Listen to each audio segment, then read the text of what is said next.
बेटा बीजेपी हमेशा surprise element लेकर सामने आती है। हरियाणा में देखिए सभी चौंक गए, अचानक से इतनी सियासी सरगर्मी तेज हुई और सरप्राइज एलिमेंट यहाँ भी सामने देखने को मिला। जी हाँ, दरअसल यहाँ पर मनोहर लाल खट्टर की जो कुर्सी है अब नायाब सिंह को सौंप दी गई है। आखिर इतना बड़ा फेरबदल पार्टी ने किया क्यों, इसके पीछे की वजह जानने के लिए इस रिपोर्ट को देखिए। पीएम मोदी सरप्राइज पॉलिटिक्स के सरदार माने जाते हैं। हरियाणा में भी ऐसा ही एक्सपेरिमेंट हुआ है। एकाएक मनोहर लाल को कुर्सी से बेदखल कर नायाब सैनी को कमान सौंप दी गई। मैं नायब सिंह ईश्वर की शपथ लेता हूं। सैनी के साथ 5 मंत्रियों ने भी शपथ ली है। आज सैनी को विश्वास मत की परीक्षा में पास होना है। सैनी ने दावा किया है कि उन्होंने राज्यपाल को 48 विधायकों के समर्थन का पत्र सौंपा है। अब जरा उस इलेक्शन को समझ लीजिए जिससे बीजेपी बहुमत साबित करेगी।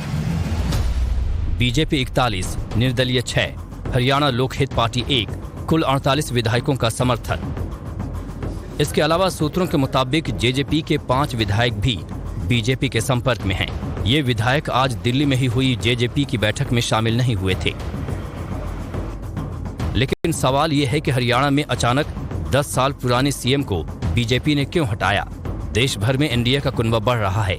बीजेपी ने हरियाणा में अपने सहयोगी से नाता क्यों तोड़ा, इसके पीछे कौन सी रणनीति है।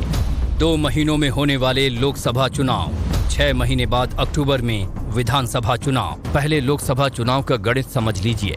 हरियाणा में बीजेपी और जेजेपी की गठबंधन की सरकार चल रही थी और जेजेपी लोकसभा में 10 में से 2 सीटों की डिमांड कर रही थी, लेकिन बीजेपी इसके लिए तैयार नहीं थी। 2019 में बीजेपी ने हरियाणा में लोकसभा की 10 में से 10 सीटें जीती थीं और इस बार बीजेपी का टारगेट 370 सीटों का है।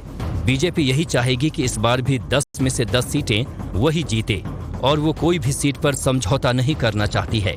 जेजेपी के साथ गठबंधन तोड़ने से बीजेपी को एक और फायदा हुआ है।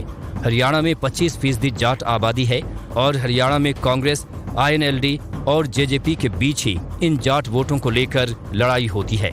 बीजेपी को पिछले चुनाव में जाट वोट नहीं मिले थे, उसके कई बड़े जाट नेता विधानसभा चुनाव हार गए थे। ऐसे में बीजेपी 2014 से ही नॉन जाट वोट बटोरने पर भी फोकस कर रही है।